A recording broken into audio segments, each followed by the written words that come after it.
Je fais... Coucou! Salut Isabelle! bonjour Caroline, contente de te revoir. Moi aussi, on commence toujours comme ça, hein? Ouais, Contente de... c'est vrai, on est tellement contente de se revoir.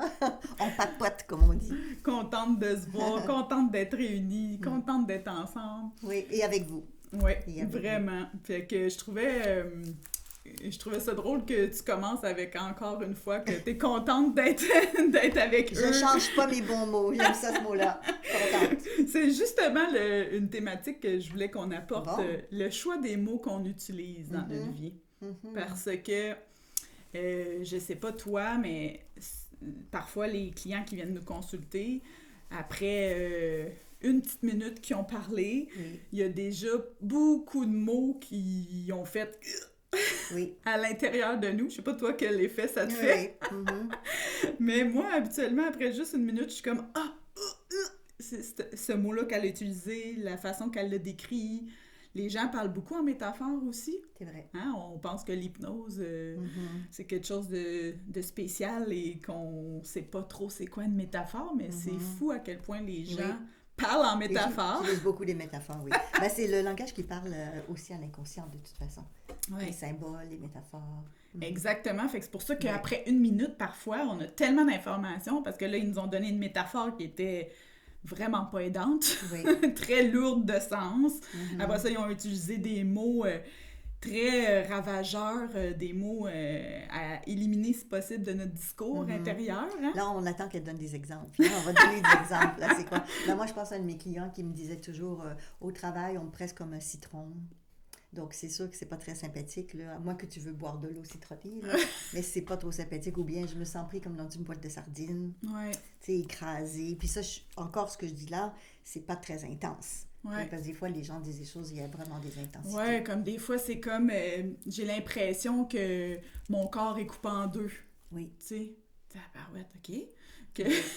Ça en dit long sur la circulation d'informations oui, entre l'eau et le bas. Hein? Oui. Écoute, il y a tellement d'exemples. J'ai l'impression que la tête va m'exploser. Oui. Hein? Et là, je suis sûre qu'il y en a des expressions c'est quoi les vôtres? qui vous viennent à l'esprit que vous utilisez. Puis, la beauté de ça, c'est qu'on répète souvent les mêmes styles de métaphores qu'on a entendus peut-être dans notre enfance. Oui, j'en ai plein le dos. Ouais, tu sais, on dirait qu'on m'a passé dessus avec un train. Ou... Moi, je pense toujours à une de mes clientes quand on revient avec le langage.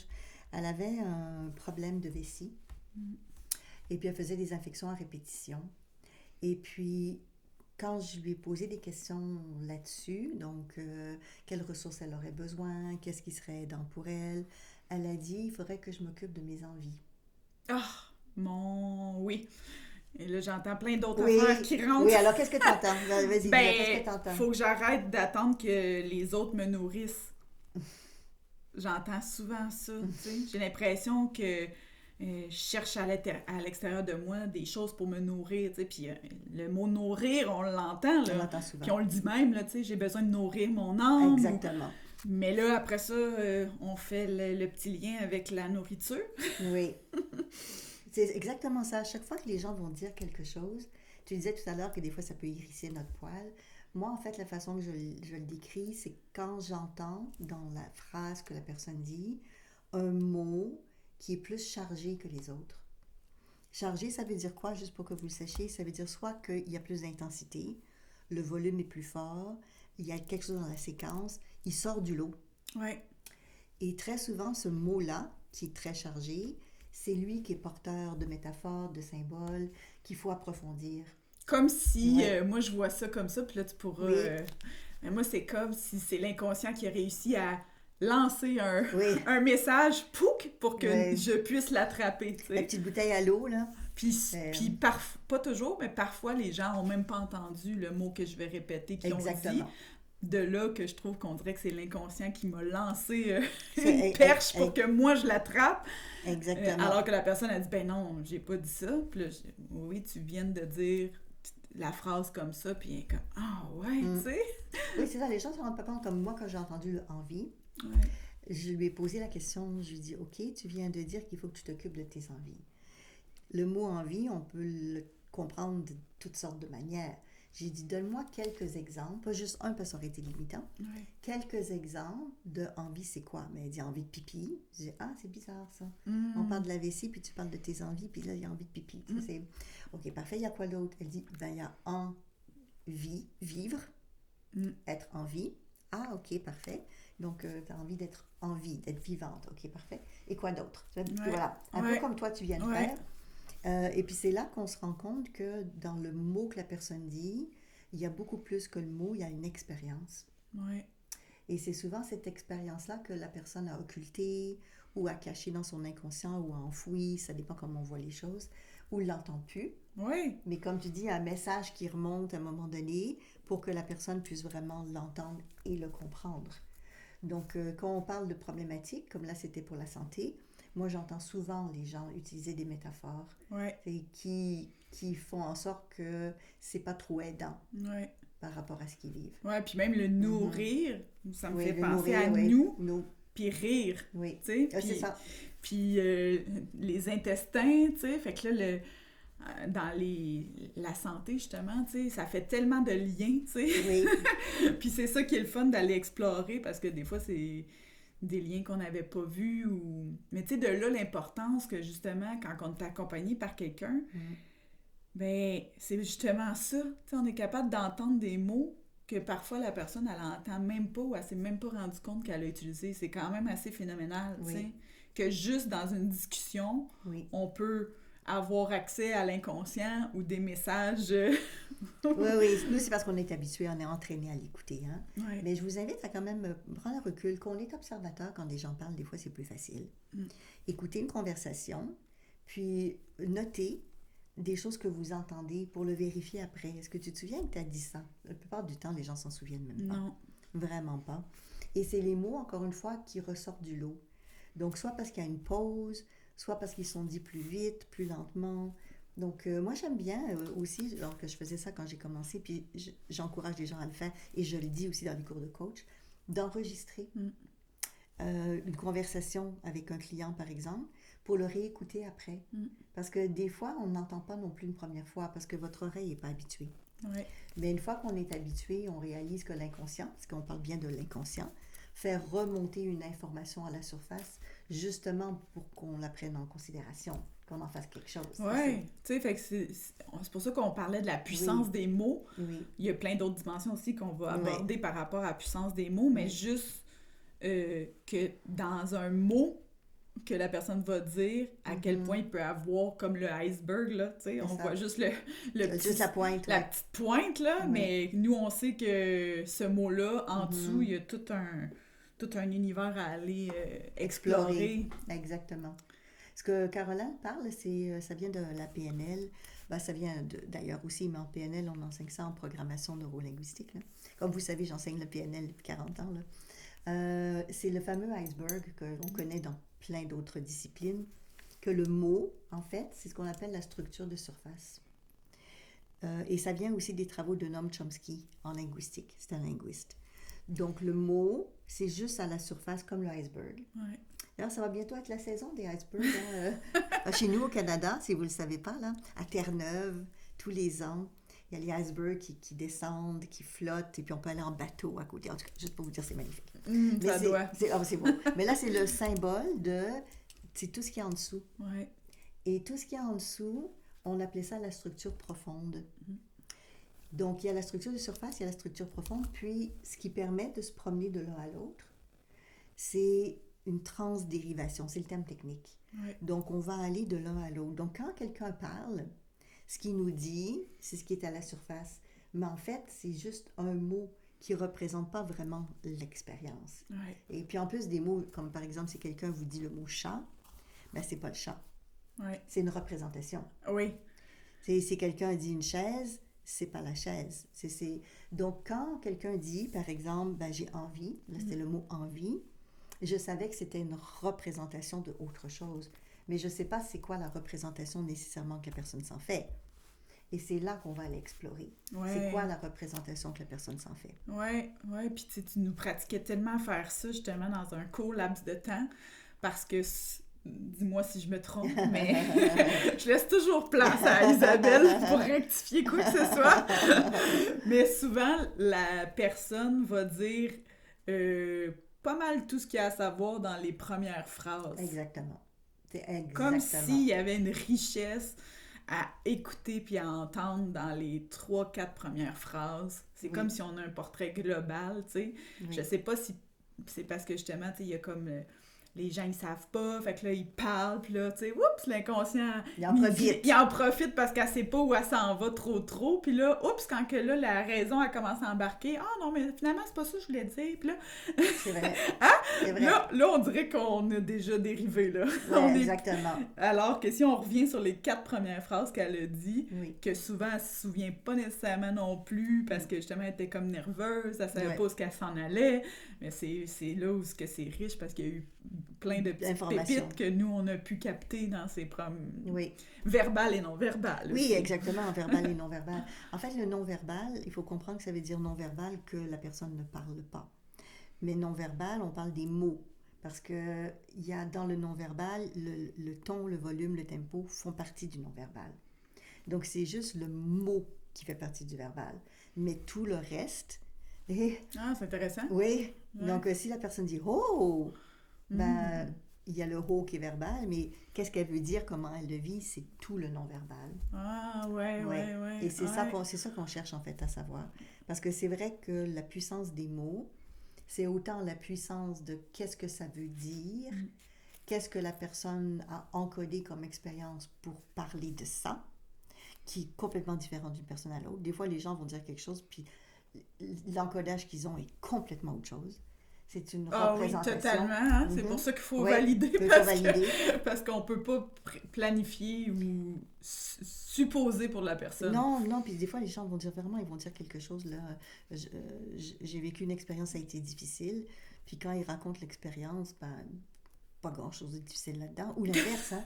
Des fois, c'est comme, waouh, là, c'est plus que difficile, là, t'as été submergé, la montagne était énorme, ça a été la crise existentielle. Chaque personne a sa propre variation sur le thème, et très souvent, c'est lié à comment les gens l'ont appris. Je parle de ça parce que j'avais une de mes clientes qui avait une problématique d'allergie aux fraises. Et puis, à un moment donné, je lui ai demandé, par curiosité, quand est-ce qu'elle avait mangé sa première fraise ou qu'elle avait appris le mot fraise. Parce que l'encodage est soit sur le mot, structure de surface, ou sur la représentation, la structure profonde, ou sur les deux. Et là, je l'emmène en transe parce que consciemment, c'est souvent des choses qu'on ne sait pas. Et parce que sinon, on l'aurait résolu, oui, ça fait longtemps. Oui, elle l'aurait compris, Oui, donc, elle est retournée à un moment donné. Elle dit, la première fois que j'ai mangé des fraises, elle dit, ouais, je me souviens que ma maman, elle avait mis du sucre dessus. Et puis, jusque-là, pas de problème, là. Et là, elle dit, je dis, OK, il se passe quoi? Elle dit, papa, il vient de rentrer, il vient de perdre son travail, il est en colère, il va pas du tout. Elle a eu un choc. Donc, fraise, c'était plus juste, c'est bon, puis il y a du sucre, là. Fraise, c'était, on perd son emploi, c'est la catastrophe, on doit déménager, c'est la fin du monde. Donc, on comprend pourquoi, émotionnellement parlant, en tout cas, il y a eu un encodage sur la fraise, même si c'était pas une fraise en tant que telle. Et je me souviens d'un autre de mes clients, c'était un homme, il était allergique, ça a l'air vraiment étrange, ça, mais à des corbeaux. Bon, pas parce qu'il les avait toujours avec lui, mais dès qu'il en entendait un, il faisait une crise. C'est corbeau. Dans corbeau, il y a le corps beau. Bon, je fais ce qu'on appelle du langage des oiseaux. Pour les gens qui connaissent ça, là, les mots, on peut les analyser différemment. Mais c'est vrai, à quelque part, là, quand tu t'arrêtes pour analyser un mot... Oui, il y a en tout cas, l'inconscient, il se met au travail. Là. Ben oui, donc moi, ce que je cherchais, c'était... Est-ce qu'il y avait un souci avec l'encodage du mot corbeau, quand il a vu un corbeau la première fois ou quand il l'a appris à l'école, ou est-ce que c'était une représentation, donc une symbole? Donc, c'est soit la surface, soit ce qui est en dessous. Et là, j'ai dit, OK, parfait, et ça veut dire quoi corbeau pour toi? C'est la question. Et là, il m'est venu en disant qu'il attendait, quand il était jeune, il attendait l'autobus, et puis il y avait plein de corbeaux autour, puis il y a un exhibitionniste qui est venu en même temps. Et ça l'avait marqué. Sauf qu'il n'est pas resté sur la scène de l'exhibitionniste, mais il a porté son attention sur les corbeaux qui étaient autour pour que ce soit plus facile à vivre, cette expérience-là. Il a contourné. Des fois, on va se dissocier, on va se séparer pour que ce soit plus facile, pour ne pas être pris dans cette situation-là. Parce qu'il était pris, il était dans la petite boîte où on attend les autobus, là, puis l'autre était devant la porte. Puis les corbeaux étaient juste en arrière. Donc, le mot peut représenter une expérience ou un symbole ou quelque chose. Bon, là, je parle de problématiques. Des fois, il n'y a pas que des problématiques. Des fois, il y a des belles choses aussi là, dans les encodages de mots qu'on va utiliser, comme mon chéri ou ma chérie. Habituellement, on dit ça parce que ça nous rappelle soit nos grands-parents qui nous disaient ça ou d'autres personnes. Et encore une fois, c'est relié au moment où on a appris le mot. Donc, des fois, les gens font de la dyslexie ou ont de la difficulté à écrire les mots correctement. Et j'ai travaillé pas mal avec ça parce qu'en PNL, on travaille aussi avec les stratégies d'apprentissage, d'orthographe. Et une des choses que j'ai remarquées, c'est que très souvent, les enfants, quand ils apprennent les mots, les premiers mots, ils les retiennent pas facilement. Non, je te confirme. Ah?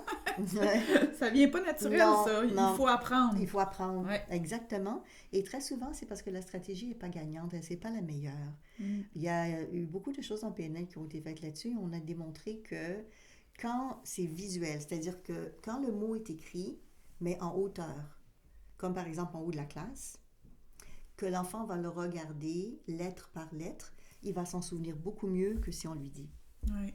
Donc, il y a des modes sensoriels qui vont être plus intéressants pour encoder un mot. Donc, je me souviens, je travaillais avec un petit garçon de 7-8 ans et il avait de la difficulté au niveau scolaire. Et puis, il mélangeait tous ces mots, puis ils n'écrivaient pas très bien.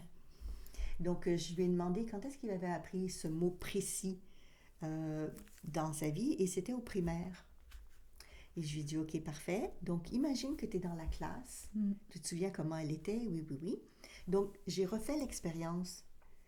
On l'a refait. J'ai dit, OK, parfait. Imagine que tu l'apprends pour la première fois, ce mot-là, et qu'il est écrit en haut. Sauf que là, je n'ai pas demandé comment il l'imaginait, parce qu'il l'imaginait faux. Donc, je l'ai écrit, puis je l'ai mis en hauteur pour lui. Et je lui ai demandé de lire ce qui était écrit. Et puis, dans sa tête, de s'en faire une représentation. Donc, c'est plus long. Apprendre de cette manière-là, c'est plus long, mais ça reste. Et puis, la phrase d'après, il écrivait le mot, puis il n'y avait plus de problème. De là aussi, ça me donne envie de partager ça parce que maintenant, les enfants qui ont beaucoup de difficultés, la dyslexie et tout ça, ils ont des outils maintenant informatiques. Puis, on m'avait enseigné que c'était important que l'enfant l'utilise quand il y a beaucoup de difficultés parce que ce qui va faire en sorte qu'il va finir par l'apprendre, c'est à force de se le faire suggérer par l'ordinateur. Fait que, tu sais, ça revient à ça. C'est que s'il attend de l'écrire, que le prof le corrige, oublie ça, c'est fini, tu sais. Fait qu'ils ont compris qu'il faut que le cerveau le voit. Fait qu'en faisant leur recherche pour trouver le mot, ils ont plusieurs... C'est ça, il y a des suggestions, mais c'est là que le cerveau, il commence à faire « Ah, ça fait plusieurs fois que je vois lui, ça doit être lui, ça doit être lui, tu sais. » Fait qu'il faut l'imprégner dans... Exactement. Fait que ça me fait penser à ton... de là, l'importance de, justement, il faut le voir. Il faut le voir. C'est vraiment un mode d'apprentissage. Je parle de ça, puis je me souviens du petit garçon là, que je parlais. À un moment donné, il écrivait un mot, puis il l'écrivait pas bien. Et puis, je lui demande, comment tu fais habituellement quand tu fais tes devoirs, que tu écris un mot? Comment tu sais que le mot, il est juste ou pas? Parce que là, j'ai dit, là, tu as écrit ça. Est-ce que ce que tu as écrit pour toi, est-ce que c'est juste? Il dit, oui, c'est comme ça. Mais moi, je voyais bien que c'était pas comme ça. Donc, il n'avait pas une bonne compréhension de ce qui est juste ou pas. Et après ça, il m'a dit, ah, OK. Ben, il dit, avant, mon papa, il venait, il regardait, et puis il me disait, ça, c'est pas bon, ça, c'est pas bon, c'est pas bon, mais il me disait pas c'était quoi. Ben, ça marche pas non plus. C'est ça. C'est ça. On fait juste dire, c'est pas comme ça, mais qu'on dit pas c'est comment. C'est difficile de l'apprendre puis de l'encoder.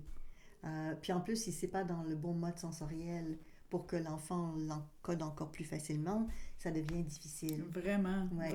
Fait que c'est pour ça que dans le temps, il nous faisait copier les mots. Puis encore aujourd'hui, ils les font copier plusieurs fois parce que... Oui. Moi, j'ai déjà fait ça, copier des feuilles complètes avec des mots. Je ne m'opposerai plus au professeur. Ah, c'était ça, toi, ton truc. D'accord. On sait pas, j'arriverai en retard. J'arriverai plus en retard. Je vais arrêter de parler en classe. Oui. Donc là, les ne pas en plus, parce qu'on est dans le langage, je ne parlerai plus en classe. Ah oui, c'est intéressant qu'on parle de ça. Ben oui, ben oui, parce que là, tu donnes un bon exemple. Porte. On ouvre la porte au langage. Ouvrez les oreilles. Donc, en PNL, écoute, ça fait longtemps que j'enseigne ça. J'ai enseigné ça dans plein de services de garde. En fait, c'est ce qu'on appelle la négation, le ne pas. Donc, si on dit ne parle pas en classe, c'est encore pas trop pire. Parce que si on enlève le ne et le pas, il reste parle. Mais parle en classe, si ce que l'enseignant veut, c'est qu'il soit silencieux, c'est pas une bonne idée. Parce que l'inconscient, il ne va pas lui imaginer le contraire. Fait que si on lui dit le classique, n'imagine pas un éléphant pas rose, là, mais vert, avec des petits pois bleus ou jaunes. Oh, les deux. Plus on est précis, plus on est capable de l'imaginer. Ouais. Mais si je vous dis, n'imaginez pas un éléphant bleu, vert, avec des pois jaunes. C'est impossible qu'on le voit pas. Ben non, c'est ça. La personne va se l'imaginer à l'intérieur. En fait, c'est un super de bon truc pour les parents qui ont des enfants ou qui vont avoir des enfants.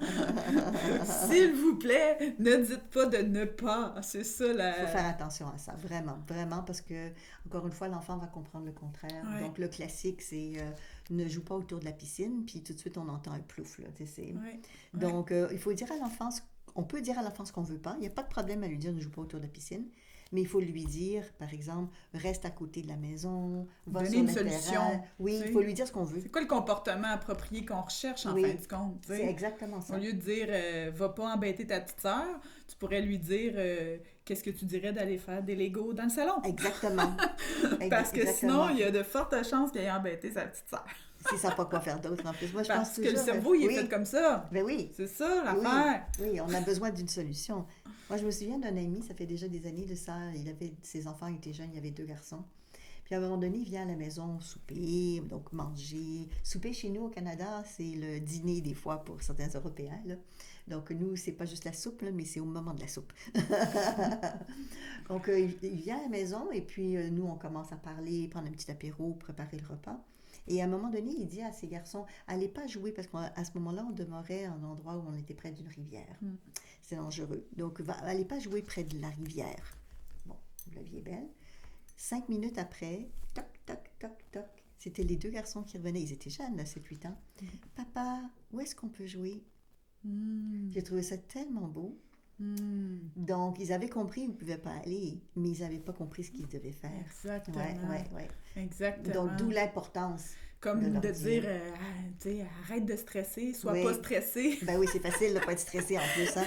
Tout le monde sait comment faire. Au lieu de lui dire, une solution. Oui, respire, regarde dehors. Pense à être calme. Commence à marcher un peu, parce que quand on est dans le mouvement, les choses changent aussi et bougent. Ouais. Et des fois, c'est juste de se lever, de prendre un verre d'eau, et déjà, la personne respire mieux, par exemple. Oui.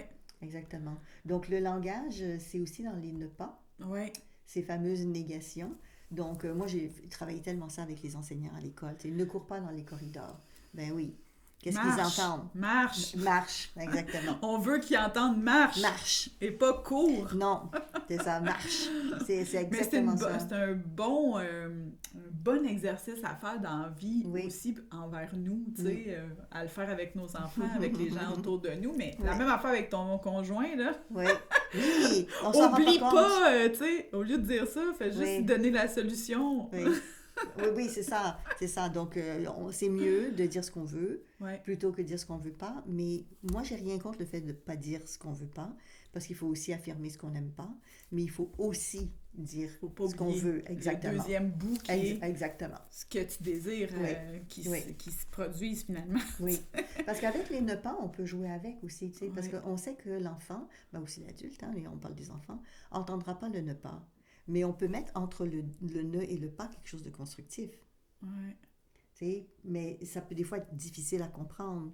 Comme par exemple, ne mange pas toute ton assiette. Ça a l'air drôle de dire ça comme ça, mais le docteur Milton Erickson en hypnose utilisait souvent ça. Très souvent, parce qu'ils savaient que les gens qui étaient plus résistants ou qui avaient des caractères plus forts, si on leur dit de ne pas faire quelque chose, ils vont le faire. Oui, puis on l'utilise aussi en hypnose. Ben voilà. Comme quand on dit ne va pas trop vite en transe. Pas trop vite en transe, oui. On va leur donner tous nos petits trucs, hein? Parce qu'on utilise ça pour de vrai, là. Pour de vrai, là. Mais c'est intéressant, tu sais, de juste comprendre le cerveau, comment il fonctionne, tu sais, que justement, quand on dit des ne pas, à certains, ça va les pousser à aller justement à cet endroit-là. Exactement. Fait c'est la même chose avec nous, comment on fonctionne, tu sais. Fait qu'on l'entend dans le langage de les gens qui viennent nous consulter, justement, ce langage-là, hein, aussi, les ne pas, les ils veulent pas, puis là, ils se demandent pourquoi ils attirent toujours ces choses-là. Oui, c'est ça, ou les fameux « mais ». Tu as déjà entendu ça. Oui. Les gens vont souvent dire ça, tu sais, c'est « je voudrais bien ça, mais ». Nous, en PNL, je parle de la PNL parce que ça va aussi avec l'hypnose, même si c'est 2 disciplines séparées, mais c'est pas que j'enseigne les deux.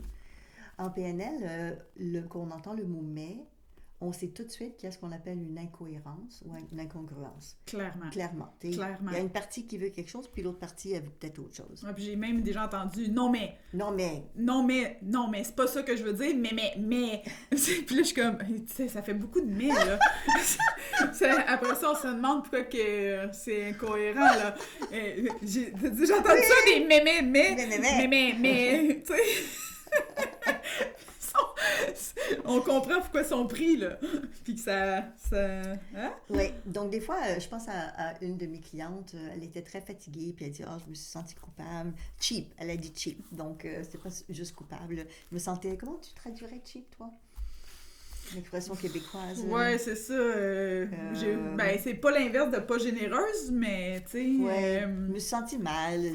J'ai pas fait ce que j'aurais dû faire. À mon meilleur. À mon meilleur. Oui, j'ai pas fait le meilleur que j'aurais dû en étant une bonne personne. Voilà. Donc, elle me dit qu'elle avait un souper avec des amis, puis qu'elle était très fatiguée, et puis qu'elle avait pas vraiment envie d'y aller parce qu'elle était trop fatiguée.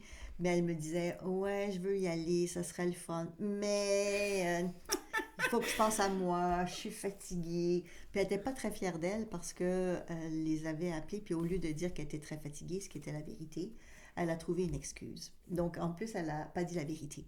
Donc, dans ses valeurs à elle, quelqu'un d'autre s'en foutrait totalement. Oui.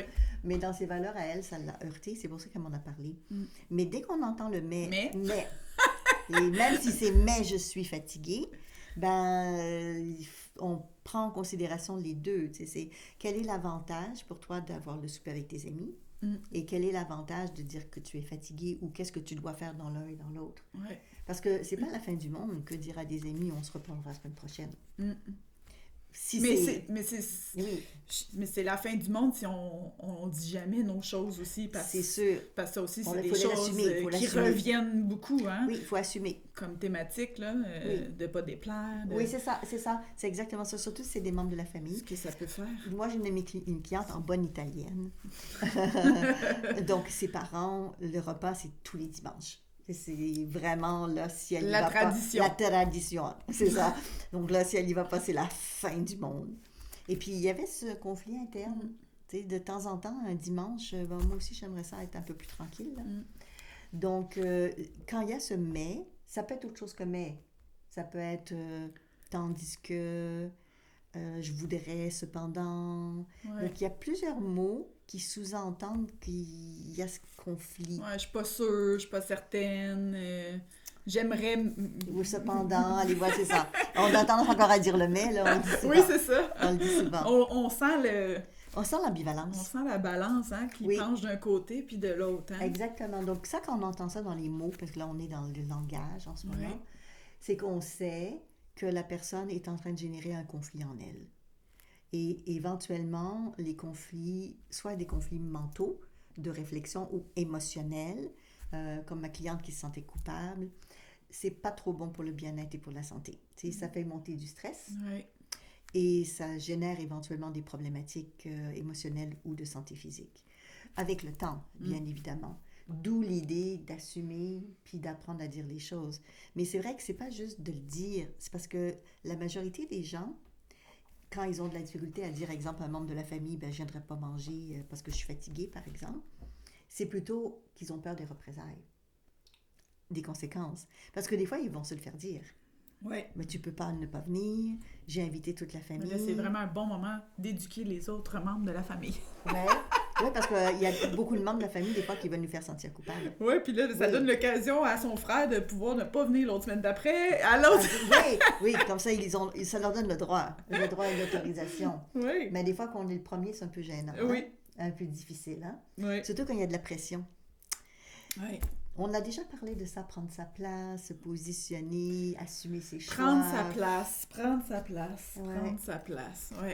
Oui. Ben, ça va aussi dans les mots qu'on utilise. Quand vous dites le mot « mais », très souvent, c'est parce qu'il y a quelque chose que vous ne prenez pas votre place ou c'est pas satisfait en dedans de vous. Oui. Et nous, on l'entend dans le langage parce qu'on est habitué, encore une fois, en PNL, en hypnose aussi, on l'enseigne, à faire attention à ces mots de transition entre une phrase et une autre, ces jonctions qui sont là. Oui. Oui. Parce que notre cerveau, il est coquin, hein? Il y a plein de... c'est ce que tu nous apprends, hein? Grâce à ta PNL et tout, là. C'est pour ça qu'on revient avec 4 phrases, on peut travailler là-dessus. On peut faire une session de coaching complète, même des fois 2 ou 3, juste avec 3 phrases que la personne a dit. C'est vraiment vrai. C'est vrai. C'est vraiment vrai, tu sais. C'est pour ça que je trouve ça magnifique qu'on s'arrête pour parler des mots, parce que on n'a même pas ouvert la porte à l'effet tout négatif que ça peut apporter les mots qu'on utilise au quotidien. Exactement. À quel point ça a des répercussions profondes, à quel point ça s'incruste à l'intérieur de nous, puis on dirait que ça l'amplifie, la représentation, puis là, c'est plus juste un petit iceberg. Non, ça devient gros. Ça grossit, puis j'ai l'impression que des fois, tu sais, c'est contre nous, c'est des choses qu'on a entendues depuis qu'on est jeune, dire j'en peux plus, tu sais, juste cette phrase-là. Oui, ça, c'est des bons mots. J'en peux plus, je suis tannée, comme on dit chez nous. Moi, je me souviens... Je vais virer folle, combien de monde dit ça? Oui, je vais devenir folle. Je vais devenir folle.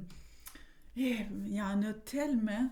Puis c'est ça qui est beau, tu sais, c'est que on doit s'y arrêter à un moment donné. Tu sais. Si on veut aller mieux, on parle de bien-être dans nos podcasts, mais c'est une des bases que nous, on observe tout de suite chez les clients, ça va être le langage. Tu sais. La pensée puis le langage. Oui.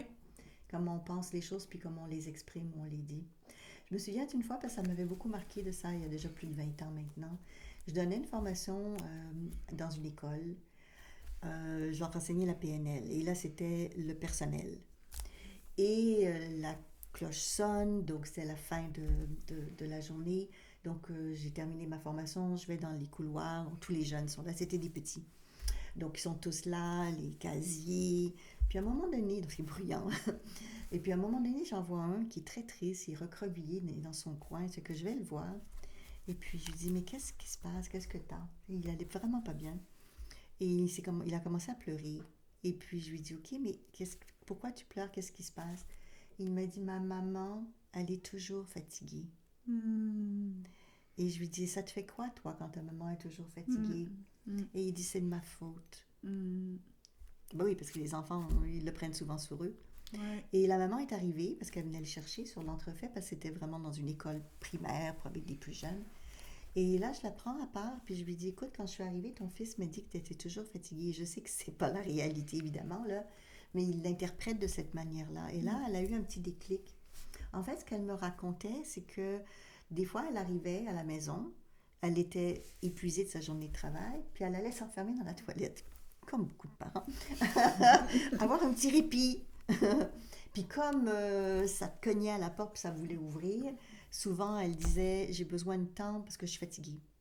Donc, au lieu de dire, et là, on est dans le langage, au lieu de dire, j'ai eu une grosse journée, j'ai besoin d'un temps de tampon, j'ai besoin de les compresser, j'ai besoin de moments pour respirer, j'ai besoin d'être seule. C'est-à-dire, il y a plein de synonymes qui ne sont pas fatigués. De faire attention, encore une fois, à comment on le communique à nos enfants. Exactement, parce que lui, il a fait une grosse généralisation. Puis en plus, quand elle lui disait, donc elle allait dans le salon, elle écoutait la télévision, puis des fois, il le dérangeait. Et puis, elle lui disait, laisse-moi tranquille, je suis fatiguée. Donc, en fait, elle ne le faisait pas exprès, là. Mais c'est un mot qu'elle utilisait tous les jours, plusieurs fois par jour. Donc, je lui ai expliquer, de dire ce qu'elle vivait, parce qu'elle a le droit d'être fatiguée, bien sûr, Ouais. de dire que ça la dérange quand elle écoute la télévision ou qu'il pourra le faire plus tard, parce qu'il faut dire quand ils peuvent, bien sûr. Parce que lui, tout ce Trouver qui la s'y met... solution, Oui, c'est ça, trouver la comme on solution. a dit, hein, de Oui. faire attention. On peut exprimer nos besoins, mais après ça, il faut trouver Bien la sûr. solution pour l'enfant. Oui, oui, parce que lui, la seule chose qu'il a compris, c'est qu'il dérangeait tout le temps sa maman et que c'était à cause de lui qu'elle était fatiguée. Donc, Puis les enfants, comme tu dis, ils Oui. prennent tellement... oui, c'est à la lettre, là, aussi, là. Ouais, mais on Oui. dirait qu'ils sont comme une extension de Ben notre oui. corps, là. Ouais. Donc, t'as beau vouloir leur cacher le monde entier, ils te connaissent mieux que tu te connais toi-même. Ah ben ça, c'est sûr que dans ce temps-là, ils appuient sur le petit bouton. Hein?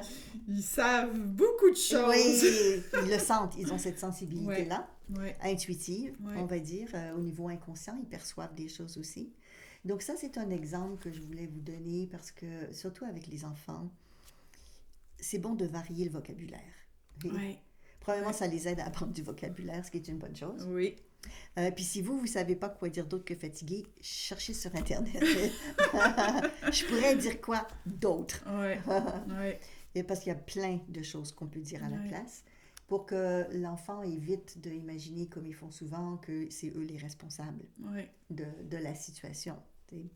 Donc ça, c'est des choses que j'enseignais parce que dans ce cours-là, cette journée-là, c'était une formation de PNL. Ça fait partie des choses qu'on enseigne en PNL, pas juste aux enseignants. J'ai écrit un livre là-dessus, hein, des mots et des phrases qui transforment la PNL appliquée à l'éducation. C'est pour les parents aussi, les Ouais. enseignants et les parents. Ouais. Donc, mais c'est pas que pour le monde de l'éducation, c'est pour tout le temps, Ouais. pour tout le temps. Oui, puis pour nous-mêmes. Oui, pour C'était nous. ça le but de Oui. départ de notre Oui.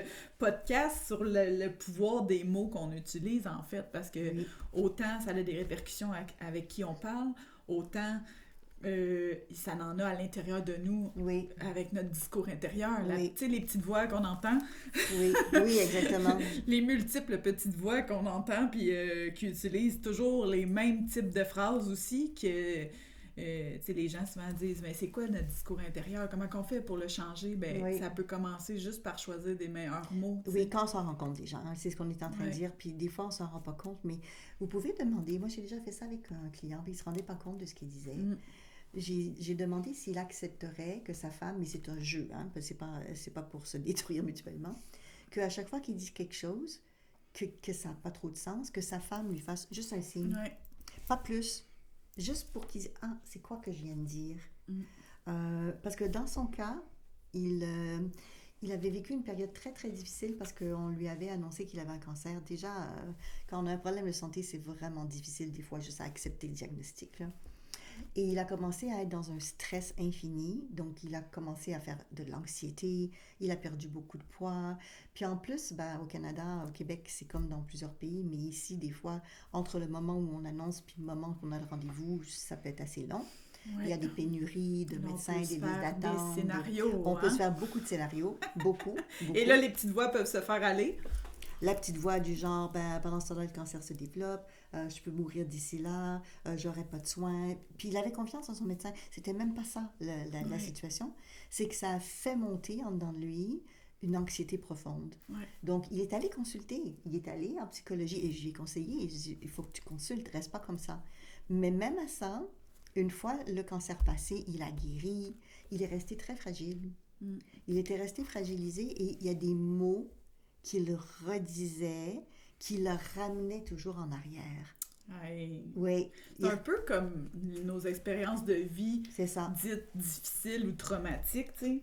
Quand on répète toujours ça aussi, Exactement. tu sais, qu'on le transforme jamais en Oui. discours avec des nouveaux mots, Voilà. avec... tu sais, parce que les gens, souvent, on dirait qu'ils sont résistants de croire que juste les mots qu'on utilise peuvent changer la vie, tu sais. Mais on le répète Essayez-le. encore. Essayez-le. Essayez-le, puis c'est Essayez-le. vraiment vrai, tu sais. Ben, monsieur, je vais dire quelque chose. Oui.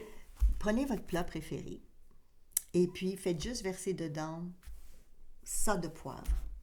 Mm. Je pense que votre plat ne sera pas le même. Mm.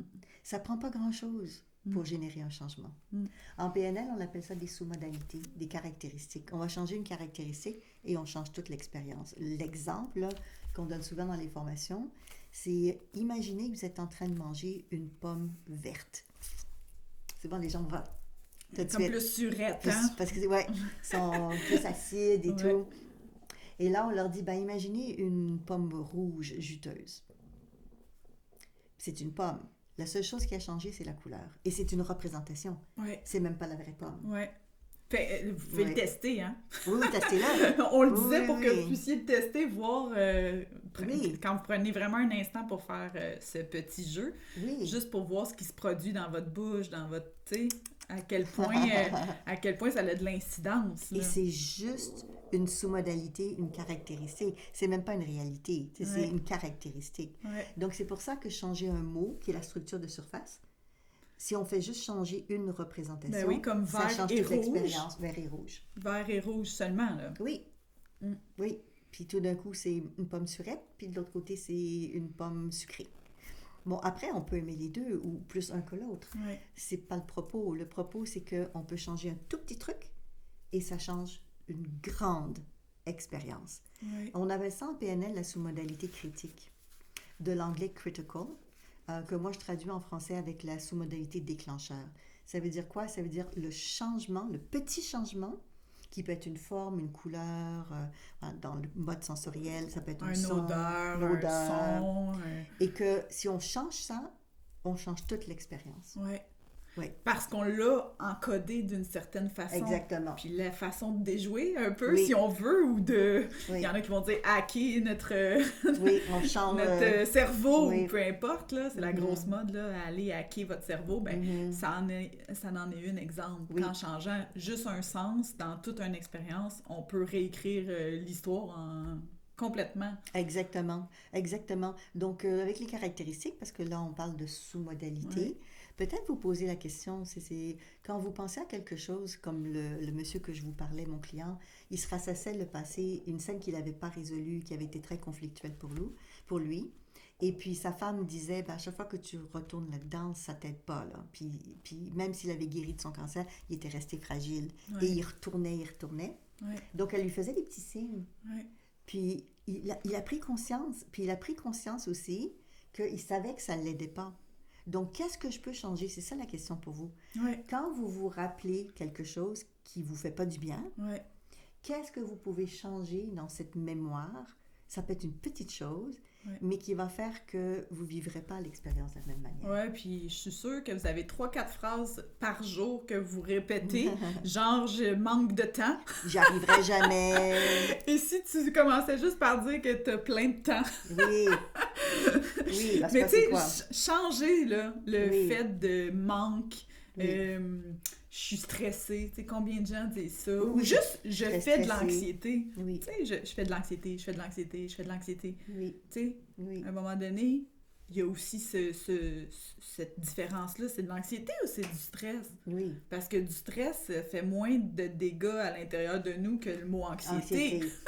Fait que l'anxiété, c'est quoi vraiment? Fait que, tu sais, parce qu'on est dans un air d'anxiété et stress. Oui, ça, les gens mélangent beaucoup. Ça nous arrive souvent de... Comme l'angoisse aussi, les gens mélangent beaucoup. De diviser ça un petit peu parce que les gens, ils s'en vont tout de suite, tu sais, à la problématique intense, mais... à quel point on peut transformer notre expérience juste en changeant de mots. Oui, comme dans le stress, il y a du stress positif aussi. Hein? On peut être stressé, puis ça nous motive, puis ça nous stimule. Donc, c'est pas nécessairement toujours négatif. Ça dépend qu'est-ce qu'on y met, comment on ajuste les choses. Donc là, tu l'as dit, j'y arriverai jamais, je suis pas capable. C'est des choses qu'on va entendre souvent. Maintenant, si je me dis que je suis pas capable, c'est très souvent parce que j'ai même pas envie de le faire. Il faut comprendre les choses. Hein? On va dire des choses, pas nécessairement parce qu'on a envie d'être capable, dans cet exemple, mais ça nous donne un prétexte. Donc, soyons honnêtes avec nous-mêmes. Posez-vous les questions. Là. Quand vous dites que j'y arriverai jamais, avez-vous vraiment envie d'y arriver?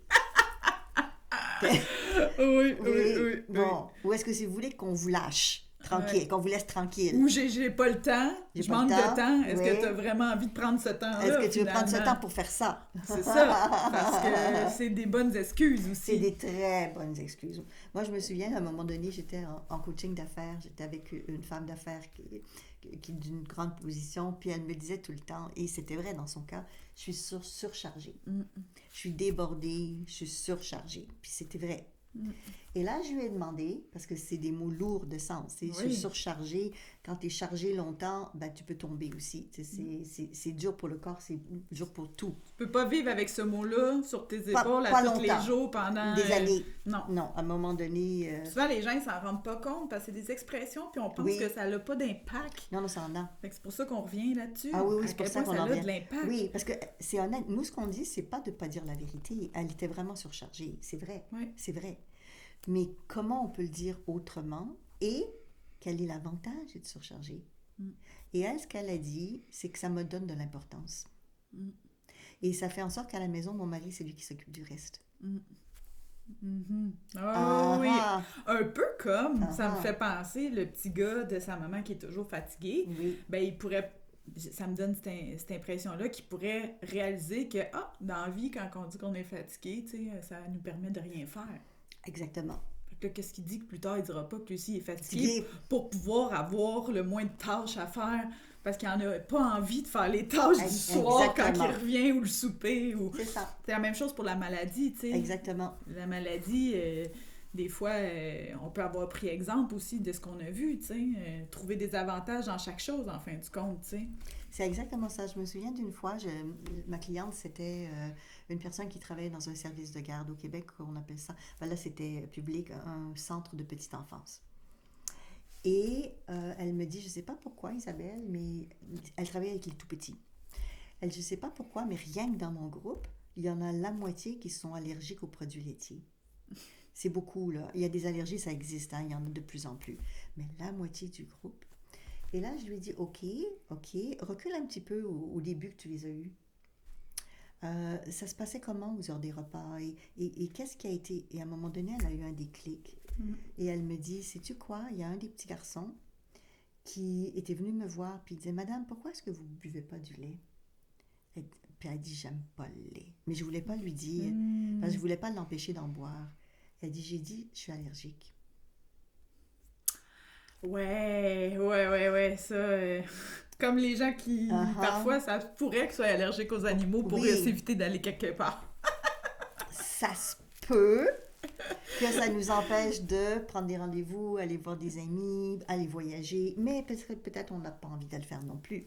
C'est des beaux prétextes parce qu'on peut avoir des animaux puis aussi les faire garder, avoir quelqu'un qui vient à la maison. Il y a plein d'options. Ouais, puis là, on dit que ça comme ça, puis là, ça a l'air tiré des cheveux. Oui. Non, mais on a des exemples pour de vrai. C'est parce que quand on s'en va en hypnose puis qu'on change d'état de conscience, c'est ce genre de réponses-là qui émergent à plusieurs reprises. T'sais, quand on va chercher l'avantage d'un comportement qui fait aucun sens qu'il y ait un avantage dedans, ben, c'est là qu'on a des belles surprises. Bon, je vais vous dire quelque chose. Là, je vais un peu dans l'intimité, là. Mais j'avais un client qui s'entendait pas avec sa femme, puis sexuellement, ça marchait pas tellement entre eux. Et puis, il me dit ceci. Il dit, à la maison, on a des animaux. Bon, jusque-là, il n'y a pas de souci. Et puis, il me dit, depuis que ma femme a acheté la nouvelle chatte, je suis allergique au chat. Non, je suis allergique au chat. À la chatte, il a dit chatte. Donc, enfin, juste pour dire qu'on peut faire des transferts aussi. Puis j'avais un autre client qui ne marchait pas non plus avec son épouse. Et puis elle a acheté un petit chien. Puis il a dit, je suis allergique au chien. Et puis là, lui, il a compris tout de suite en plus. Il dit, ou à la chienne. Malheureusement, c'est comme ça qu'il l'a nommé. Mais vous comprenez qu'il y avait un gros conflit entre eux qui n'était pas résolu. Et ça s'est transformé en autre chose parce qu'il y avait une symbolique en arrière de ça, qu'il a compris. Et après, c'était à lui de voir s'il voulait rester quitté ou comment vivre cette relation pour être plus en harmonie, on va dire. Fait que si on revient là avec un truc très simple là, pour aller mieux dans la vie, ça serait de commencer par observer les mots qui sortent de notre bouche ou qui sortent de notre esprit. Parce que il y a le discours intérieur aussi. Qui est fort, qui est très fort, ce discours intérieur. Très fort. Oui, c'est ça. Moi, je pense, la semaine dernière, je donnais une formation, puis c'était la fin de leur formation. Donc, ils reviennent avec des exercices à faire, de pratique. Et il y a une des participants qui arrive avec un objectif. Donc, on part toujours d'un but, d'un objectif. Et son objectif, qu'elle a nommé, c'était je veux être autonome. Donc, pour elle, c'était le côté financier qu'elle disait. Et la phrase qu'elle a choisie, c'était, j'ai pas les mots exacts, mais c'est dans le sens de je veux créer ma propre fortune moi-même. Moi, quand j'ai entendu ça, tu l'entends toi aussi, il y a le mot fortune. Personne s'en était rendu compte dans les autres étudiants parce que c'est un mot parmi un autre. Et je lui ai dit, mais qu'est-ce que tu veux dire par fortune?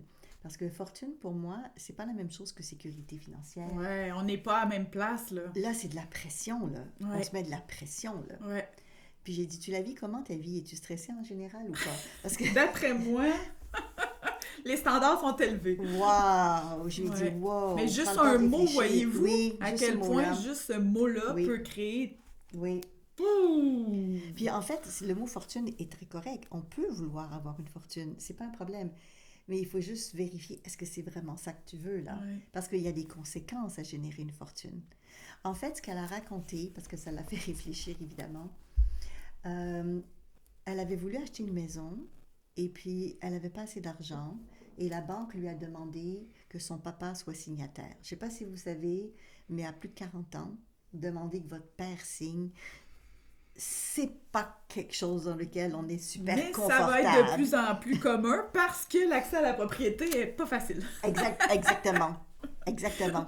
On prépare les gens qui ont des enfants. Donc, elle, ce qu'elle voulait dire, en fait, c'était pas nécessairement qu'elle voulait une fortune. Ce qu'elle voulait dire, c'est d'être capable elle-même de générer son abondance. Et le fortune, pour elle, c'était, je veux avoir assez d'argent pour en donner à mes enfants plus tard. Donc, les gens se mettent beaucoup de pression là-dessus. C'est très culturel aussi. Hein? Il y a des cultures où ils ne donnent rien aux enfants après, ou s'il y a d'héritage, il y en a, puis s'il n'y en a pas, il n'y en a pas. Mais il y a des cultures où ils vont acheter des terres pour les enfants, même sur 3-4 générations d'avance. Donc, encore une fois, c'est très culturel, cette thématique de responsabilité familiale, financière pour les enfants. Mais elle voulait donner quelque chose à ses enfants. Je dis, bon, ben parfait, c'est pas un problème, mais ça veut pas dire que c'est une fortune non plus. Puis après, tu sais même pas, peut-être qu'eux ont la capacité d'être riches aussi. Parce que vouloir donner une fortune à ses enfants, ça sous-entend qu'on pense qu'ils seront pas capables. Ouf, oui, là, t'ouvres une autre porte. Dans le choix des mots, voyez-vous. Dans le choix des mots. À quel point ça peut aller loin dans la répercussion. Là, c'est pas juste à quel point ça peut, elle, l'accaparer puis la faire la stresser, la faire figer d'avancer parce que s'il faut qu'elle aille chercher une fortune, ça peut être assez impressionnant. 24 heures sur 24 pendant longtemps. C'est ça, mais en plus de ça, là, ça a des répercussions sur la famille parce que là, pour elle, dans sa tête, il faut qu'elle décroche ça parce que justement, c'est comme si elle n'a pas confiance qu'eux, ils peuvent inconsciemment. Oui. Ça, c'est toutes des choses que on découvre avec l'inconscient. Oui, puis je lui ai posé des questions pour le valider. Hein. Ce que je vous dis là, c'est ce qu'elle m'a répondu. Elle aurait pu dire autre chose. Elle aurait pu dire, j'ai un enfant handicapé, je suis inquiète pour lui plus tard parce qu'il n'a pas la capacité de travailler, ce qui aurait pu être vrai. Ou elle aurait pu dire autre chose. Je viens d'une famille très, très pauvre et comme j'ai vécu ça, je ne veux pas que mes enfants soient dans la misère. J'ai déjà vu ça avec des clients. Il peut avoir bien des raisons. Mais elle m'a appelé le lendemain, elle m'a dit, c'est Isabelle, ça m'a fait réfléchir. Elle dit, j'ai changé mon objectif. J'ai enlevé le mot fortune, Puis c'est comme, tu sais, on n'a même pas parlé des croyances, mais si on commence déjà à observer nos mots, on va pouvoir mieux dénicher les croyances aussi, parce que les croyances, c'est des choses qui passent souvent sous le radar de nous-mêmes. Quand on s'observe, on sait même pas que ce qu'on vient de dire, en fait, c'était une croyance.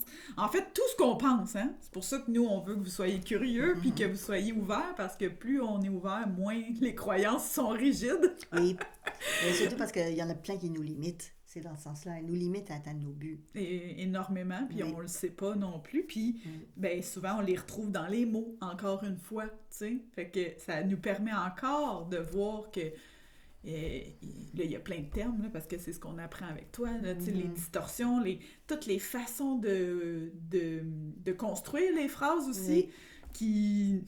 pour nous qui observons puis qui est habitué, on est capable de justement aller intervenir sur chaque chose. Fait que parfois, juste, on faisait des exercices, puis je trouvais ça tellement le fun, cet exercice-là, quand on faisait juste répéter les mots de la personne. Oui, pour voir comment on va vivre ce mot-là, qu'est-ce qu'il représente pour nous. On faisait juste écouter une phrase, puis on se disait « Ah, perdu », tu sais, mettons, elle avait nommé « perdu », là.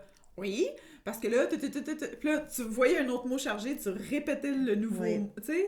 Puis c'est comme quoi qu'on peut comme construire un monde avec juste les mots puissants de chaque phrase, tu sais, que c'est comme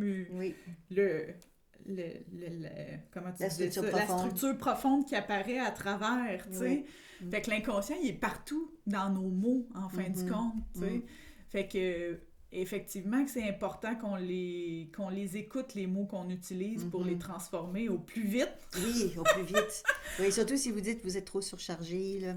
Parce qu'en fait, ce qu'elle a compris, je reviens là-dessus, parce qu'il y a beaucoup de gens qui travaillent en entreprise, c'est tellement fréquent, les gens en entreprise, que j'entends ça.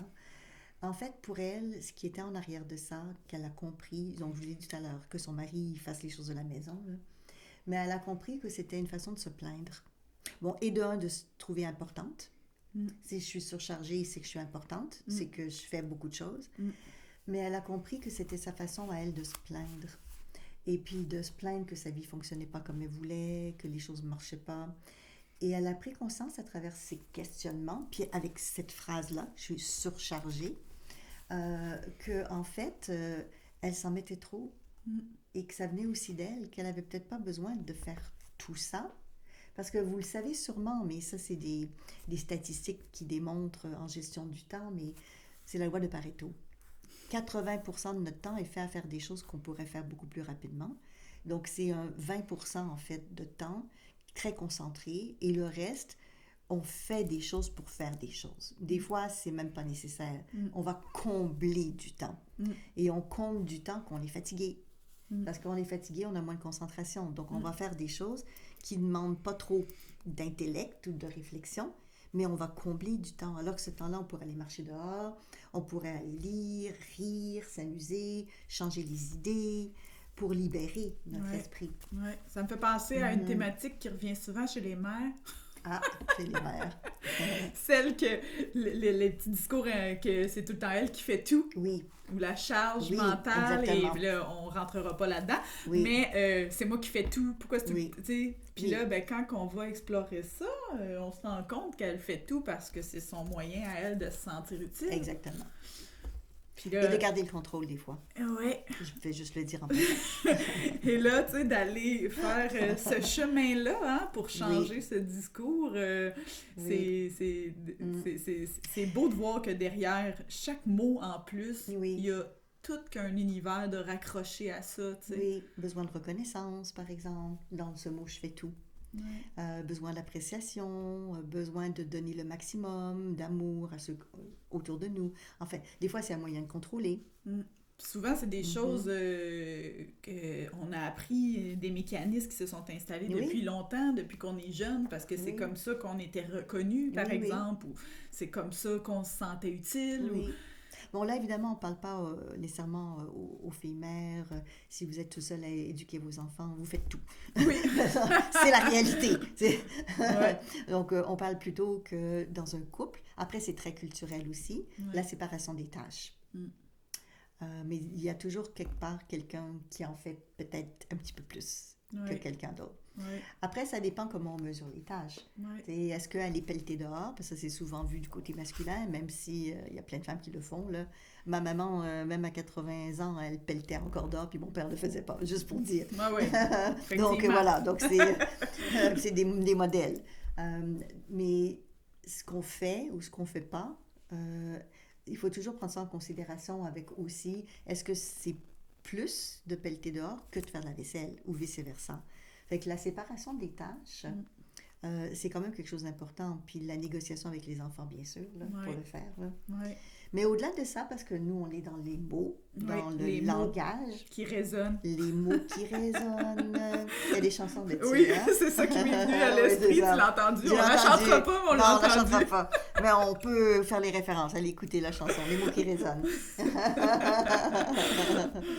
Oui, donc c'est vrai que ces mots, les différents mots qu'on utilise ont un impact pour nous, mais aussi pour les gens qui l'entendent. Oui, énormément. Donc c'est pas que pour la personne qui les dit, c'est ça qui... Puis je peux pas passer à côté parce que je l'entends encore aujourd'hui, c'est les parents avec leurs enfants.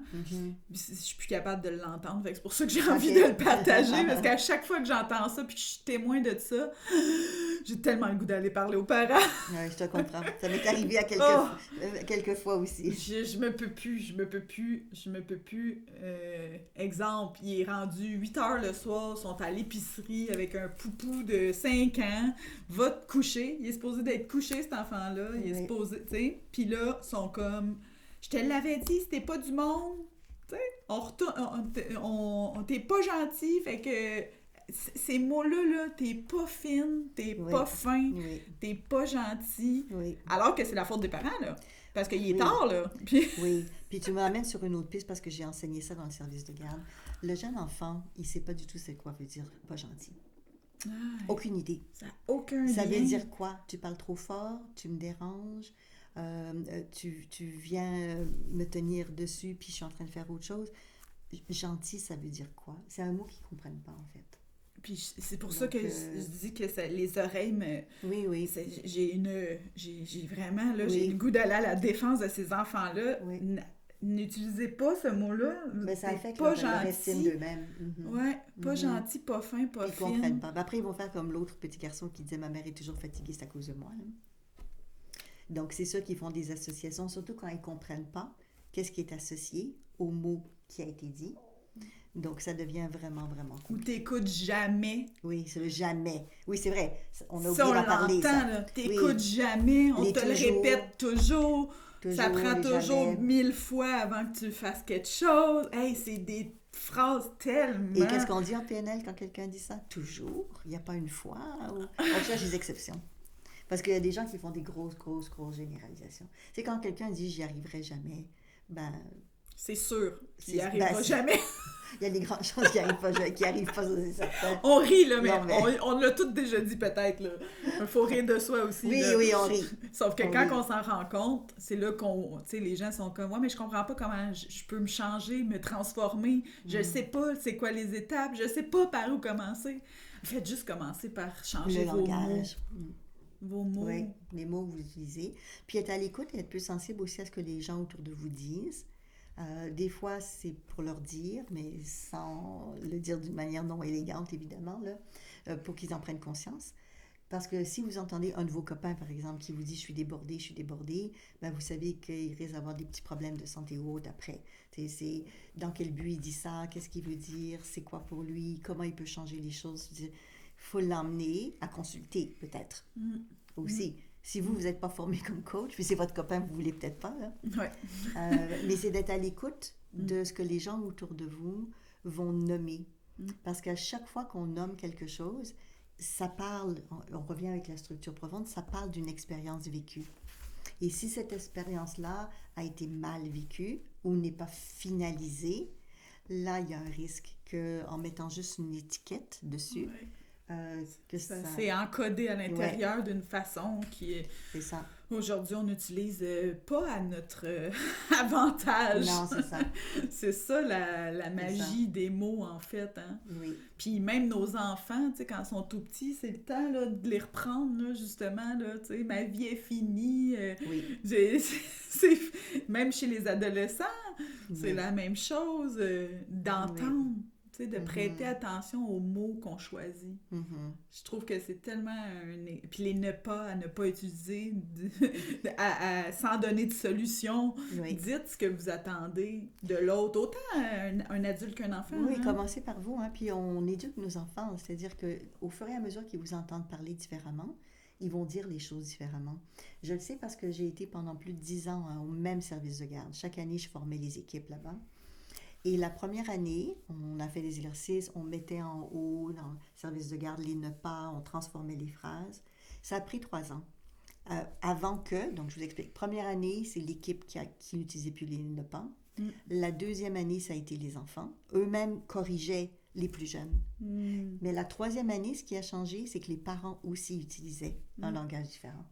Ça a pris 3 ans pour que ça monte jusqu'aux parents, mais ça s'est fait. Ouais, essayez-le. C'est ça qu'on veut dire. Essayez-le. Ouais. Essayez de penser à ça. Des fois, c'est quand on parle vite, en fait, que souvent l'inconscient... il lance des pistes. Il lance des choses. Donc, si on veut pouvoir s'observer, peut-être penser à justement ce qu'on va dire. Puis c'est drôle parce que les gens qui viennent nous voir, on le voit, hein, quand c'est leur première fois ou c'est leur 5e fois ou 10e fois, ils vont dire une phrase, ils vont tout de suite dire « je vais corriger ma phrase ». Ils recommencent leur phrase, elle est toujours pas assez bonne pour eux, ils viennent de comprendre qu'ils ont rajouté ils recommencent la phrase. De là, tu sais, qu'ils disent que souvent ils nous entendent dans leur tête. C'est vrai. Et moi, c'est souvent ça qu'on me dit, je t'entendais me dire là, oh là là, quelle phrase tu viens d'utiliser là! Fait qu'ils se corrigent eux-mêmes dans leur discours intérieur. Puis c'est là où est-ce que ça peut commencer à vraiment se transformer, juste avec des mots. Tu sais, on pense des fois que, comme tu as dit tantôt, là, tu as sorti le nom de la personne, là, que ça prend juste un petit degré. Oui. Pour que tout se transforme. Tu sais, on n'a pas besoin de faire un 360, non, un 180. On a juste besoin d'un petit pas, tu sais. Oui, un petit pas important dans la bonne direction. Ça ouvre. Et avec le temps, ça va ouvrir encore plus. Ouais. Donc, moi, je préfère de toute façon être zen là-dessus. Hein. Moi, j'en fais mieux je suis, mais dans le sens des efforts. C'est pas que je n'ai rien contre les efforts. Je fais du sport, je fais des exercices, on fait des efforts. Je suis à mon compte, je fais des efforts. Mais ce que je veux dire par là, c'est que pas si c'est pas nécessaire pour garder du temps et de l'énergie pour autre chose. Ouais. Donc, mais c'est comme la dernière fois qu'on s'est quittés, je me souviens plus qu'est-ce qu'on a dit, mais on a conclu en disant qu'on était occupés. Oui. Bien, ça l'a fini comme ça, parce qu'on a dit, on dit pas qu'on est débordé, non. qu'on est exténué, parce que sinon, c'est ce qu'on créerait dans notre vie, en fait. On matérialiserait ce qu'on dit avec nos mots, hein. Fait que c'est ça qui est beau de voir les mots qu'on choisissait pour eux. Oui, puis déborder pour un, ça ne l'est pas nécessairement pour d'autres. Ça dépend de chacun. Moi, j'ai toujours travaillé beaucoup, c'est dans ma nature. Quelqu'un pourrait dire que je suis débordée. Moi, je vois pas ça comme être débordée parce que je le gère. Oui. Mais c'est vrai que je travaille peut-être plus que d'autres personnes. Mais c'est des choix. Donc, c'est assumé. Si demain, je voudrais faire autre chose, je m'accorderais de faire autre chose. Oui, puis t'es capable de le gérer parce que tu te sens pas débordé, puis tu dis pas que t'es débordé, parce que si tu disais que tu étais débordé, je serais vraiment débordée. Je serais vraiment débordée. Puis tu serais peut-être malade, et puis tu sais, et la roue qui tourne, hein? Moi, ça me fait penser au Québec, nous, on a souvent des bordées de neige. Donc, mais c'est à peu près le même principe, hein? C'est que c'est facile. Si on pelte pas chez nous pendant un jour ou deux, ça veut dire que ça s'accumule. Et donc, il faut gérer au quotidien. Et la gestion au quotidien, puis tu l'as bien nommé, commence par nos mots, nos paroles, ce qu'on dit pour nous, mais qui va influencer les autres aussi, et puis nos pensées. Parce et que comment on raconte nos histoires. Oui. Avant de terminer, là, j'avais comme envie... Comment on explique nos histoires, tu sais. Des fois, il y a des cassettes qu'on se joue à l'intérieur de nous. Il y en a plein. Puis là, on répète l'histoire encore. Fait que là, on dirait qu'à chaque fois mais pas on dirait, à chaque fois, ça solidifie de plus en plus, ça s'enracine. Fait que même quand on raconte une histoire d'un événement, tu viens d'être hospitalisé, fais attention à comment tu vas le raconter. Mais toi, tu as dit quelque chose tout à l'heure qui est tellement juste, c'est apprivoiser ça, de changer des détails, mais de dire la vérité, c'est le but. Mais de porter attention sur autre chose. Donc, par exemple, à l'hôpital, peut-être la nourriture n'était pas bonne, si vous allez dire ça, puis voilà. Mais vous pouvez dire, mais j'avais une fenêtre, puis il y avait vue sur un bel arbre. Peu importe ce que c'est, hein. De changer, de transformer l'histoire pour améliorer des choses. Oui! Parce qu'il n'y a pas que le négatif de ce qui a été vécu qui n'était pas sympathique. Exact, c'est comme un discours, tu sais. Si tu dis toujours, j'ai tombé sur un... méchant fou, mon ex est un méchant malade, il y a pas mal de chances que ça reste à l'intérieur de toi, tu sais, mais si tu dis il était souffrant, tu sais, déjà là, oups, l'expérience ça change. Et il l'était. Parce qu'on n'est plus ensemble. Mais le temps... Oui. On se regarde plus. Ouais. On a ouvert une autre porte, le temps, parce qu'on joue avec ça aussi, j'appelle ça jouer, parce que nos clients, ils savent très bien quand ils ont parlé au présent, puis ils veulent plus ça, donc il faut qu'ils refassent leurs phrases au passé. Oui. C'était un méchant malade quand on était ensemble.